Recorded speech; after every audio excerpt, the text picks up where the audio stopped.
Hello viewers, it's a new morning and you have tuned into Good Morning District of Columbia. I'm Chuck McNamara and we have a special guest today. Say hello to Kristi Noem, the Secretary of Homeland Security. Thank you for inviting me here, Chuck. Well, actually we didn't invite you. We were called by the White House and threatened if we didn't have you on. Oh, is that right? I never heard that. Well, anyway, we're going to let bygones be bygones. Mm. Kristi, tell us what's going on these days. Tell us about what you are doing with the ICE Gestapo. Well, I'm not really sure why you're referring to them as the Gestapo. You know, President Trump won an outstanding margin. And, you know, we have a mandate based on that margin of less than 1%. And that margin is that we are going to follow the law and we are going to deport people who shouldn't be here.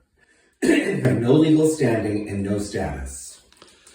Let's talk about the tactics that you are employing. We are seeing an alarming number of videos of people being accosted in the middle of the street, in the middle of work, without any due process, by people wearing masks and claiming that they are ICE agents.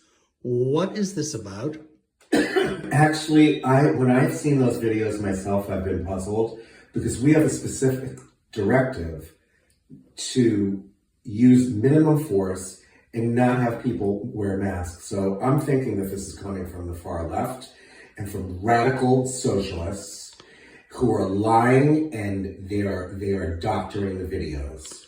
So you're saying that the people who are accosting Americans and legal immigrants are actually left-wingers pretending to be ICE agents? Yes, I think that, you know, moving forward, they are a permutation of Antifa and they are pretending to be ICE agents. ICE agents do not wear masks.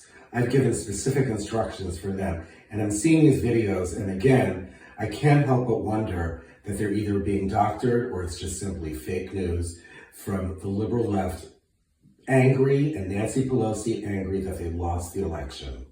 Kristi, you've said recently that you feel that you're misunderstood by the public and that they're treating you poorly because they misunderstand who you are. Could you explain a little bit about that? Yeah, Chuck, you know what? Quite honestly, I'm really not sure where that came from, but I think it might have had to do with how I looked. And what I decided was, you know, I reflected upon that and I realized that I needed to undergo a new process and a new regimen, a beauty regimen. And that's what I've been doing. And, you know, I mean, look, I think the results speak for themselves. So you are talking about a beauty regimen that seems predicated on Botox and filler? I think so, because apparently it was believed that, you know, I looked mean or I seemed mean, and I thought it might have something to do with my appearance. And that's why I decided to go ahead with that, with, you know, the fillers and those things. And I think, I mean, I don't know what you think, but I think you can see the significant changes, and I think it's really made a difference. Well, the phenomenon, Beltway pundits have called it Mar-a-Lago face, and they have pointed out that you and other women in the Trump cabinet have very doll-like plastic faces. Yeah, obviously that's coming from the far left because they're jealous. But look, let me just tell you something. Look, I just wanted to show you an example. I recently sat for a portrait in the White House, and just to show you that, you know, appearance really makes a difference, I posed for this portrait, and this is a picture of the White House portrait that I posed for, and I think it shows me and reflects the essence of my kindness in a much more positive way. Well, it's very, very powerful. I think it speaks volumes, and you're happy with the results? Well, I am. I think that I think it says quite a lot. I mean, on a bunch of different levels, but I think this is a very positive image to present. And it's a positive representation of who I am. So, Kristi, tell us, what can we expect next from the Department of Homeland Security? Chuck, I'm glad you asked. And here's why. Expect more arrests and deportations. We're specifically targeting and focusing sanctuary cities and states where many of these illegals are harbored, and they fill the voting ranks with lies and immigrants who are not legally here. But excuse me, Kristi, a lot of journalists have explored the situation, and more anecdotal information is coming out that these people actually have their papers, they have legal standing, they are not illegal immigrants. Anecdotal. But, look, I think you caught me there, Chuck. The truth is, we have a long history. If you look, post-World War II, we have American excellence in fashion. Look at many of these people that ICE has been apprehending. Look at how they look. They don't represent American exceptionalism in terms of fashion. They are poorly dressed. They're tacky.